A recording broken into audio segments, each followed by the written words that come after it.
Alix Poisson, que vous allez retrouver lundi soir sur notre chaîne 21h10 pour les 2 derniers épisodes de Sambre, cette série librement inspirée de l'affaire dite du violeur de la Sambre. Bonjour Alix Poisson. Bonjour. Merci d'être sur notre plateau en direct ce matin. Cette série cartonne sur notre chaîne, près de 4 millions de spectateurs par épisode, plus de 3 millions, je crois, en replay depuis donc la diffusion il y a le lundi, il y a 15 jours, parce que c'est sur 3 lundis. Prestation époustouflante de votre part, vraiment unanimement saluée. Et je rappelle évidemment que les épisodes, si vous les avez ratés, sont disponibles sur la plateforme France.tv. Alix, vous campez Christine Labo, l'une des nombreuses victimes du violeur dit de la Sambre. La Sambre, c'est le nom de la rivière qui coule dans le Nord et en Belgique. Et donc, ce violeur qui va sévir pendant plus de 30 ans, entre 88 et 2008. 2018, pardon, vous avez raison, 30 ans. Donc, 54 agressions et viols pour cet homme. Avant de voir un extrait en exclusivité de l'épisode qui va passer lundi soir, je suppose que vous avez déjà des retours, Alix, depuis la diffusion. Vous recevez des messages et on vous dit quoi ? Ah, c'est extraordinaire. C'est-à-dire qu'effectivement, comme vous le disiez, la série a été vue vraiment massivement. Et en plus de ces millions de téléspectateurs et ces replays, où apparemment, je crois que c'est même un démarrage record, historique, un record, et ben c'est vrai que moi, j'ai reçu des milliers de messages. Moi qui suis vraiment pas branchée réseaux sociaux, si vous voulez, j'ai reçu des milliers de messages et ça va de...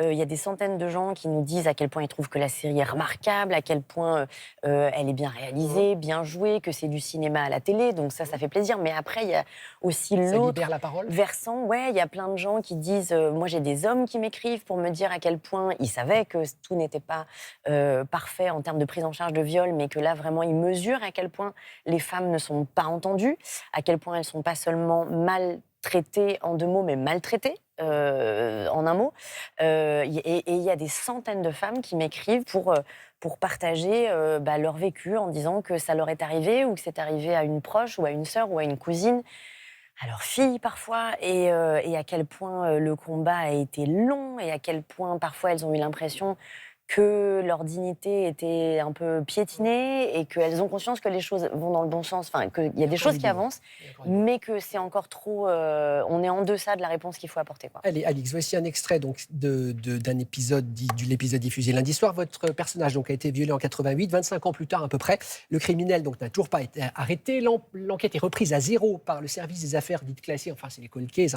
À sa tête, le commandant Vinclair, c'est le formidable Olivier Gourmet.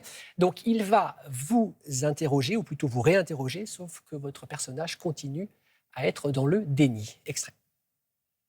Que disiez-vous dans cette déposition ? Je me souviens pas. Est-ce que votre agresseur avait une voix grave ? Je sais pas. Vous parliez d'un opinel ? J'en sais rien. D'une odeur de cambouis ? Ça vous rappelle quelque chose ?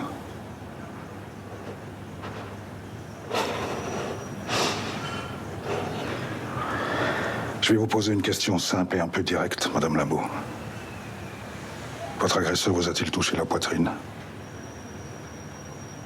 Pardon ? Vous m'avez parfaitement compris. Il voulait me voler mon sac. Et je vous l'ai déjà dit. Non, Madame Labo n'a jamais voulu voler votre sac. Et je crois que vous le savez. Comment vous expliquez que votre personnage soit dans le déni, Alix ?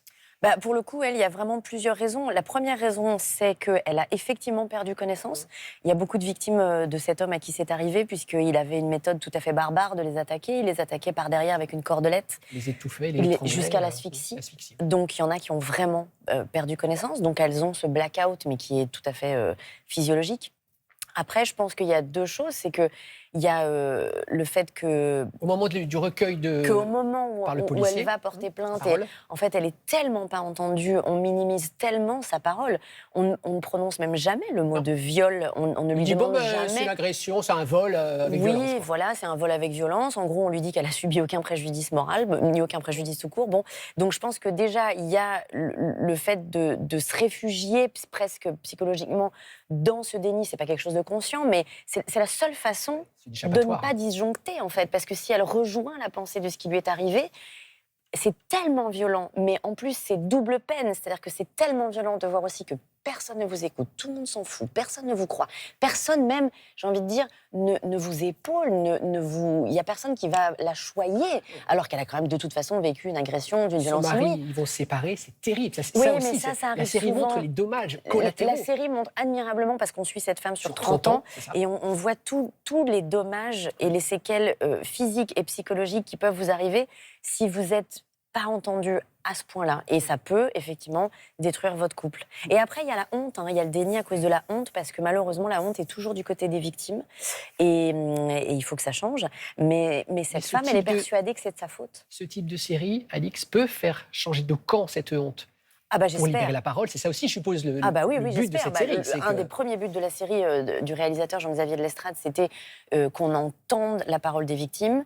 Et d'ailleurs, il y a des plans séquences très longs à chaque fois qu'il y a une femme qui vient déposer plainte, parce que du coup, on est obligé d'entendre cette parole et d'assister à ce chaos, à cette dévastation qui se produit devant nous. Et un des autres buts, effectivement, c'est de faire bouger un peu les lignes, c'est-à-dire de voir... C'est comme une cartographie de la culture du viol en France, si vous voulez, depuis 30 ans, et de s'apercevoir à quel point on est loin du compte, on est loin d'une vraie prise en charge des femmes qui sont victimes de violences sexuelles. Et donc, on voit comment ça bouge un peu dans les mentalités, mais surtout beaucoup grâce à MeToo, dans les 2 derniers épisodes. Mais il y a encore tout le chemin qui reste à parcourir. Et effectivement, oui, c'est un des buts de la série, de voir que, en fait, c'est toute une société qui dysfonctionne. C'est pas que certains hommes ou certaines femmes, c'est les institutions, la police, la justice, parce qu'elles manquent de moyens, parce qu'elles manquent de formation. Mais c'est nous tous, en fait, comment on n'est pas encore capable d'accueillir cette parole-là. Et il faut que ça change, mais presque, j'ai envie de dire, civiquement, collectivement, de la part de nous tous, en fait. On aurait pu parler aussi de la transformation physique. Vous avez joué avec des prothèses, ce qui doit être difficile, compliqué d'un mot, Alix. Ah non, moi j'adore ça. Ah, vous adorez Ah ça. ouais, j'adore C'est ça. perturbant, parce qu'évidemment, évidemment, cette femme, elle se réfugie dans la nourriture, elle devient boulimique, donc il faut qu'elle grossisse. Donc vous aviez la moitié du visage qui était en latex, c'est Ah ça ouais, plus. J'avais 3 masques différents selon les âges et selon sa prise de poids. Et donc ça allait de là jusqu'à sous les yeux. Et ils ont fait un travail remarquable. Je salue Christophe Pizzetta, chef des VFX, et puis le HMC. VFX, c'est les effets spéciaux au cinéma, pardon. D'accord. Non. Et la coiffeuse et la maquilleuse qui étaient merveilleuses. Et en fait, ils ont réussi à ce tour de force qui est qu'on voit cette femme et prendre 30 ans et plusieurs dizaines de kilos. Moi, j'adore ça parce que je viens du théâtre et j'ai fait ça plein de fois au théâtre et j'adore ça. Bon, Alix, vous êtes avec nous. Merci d'être là.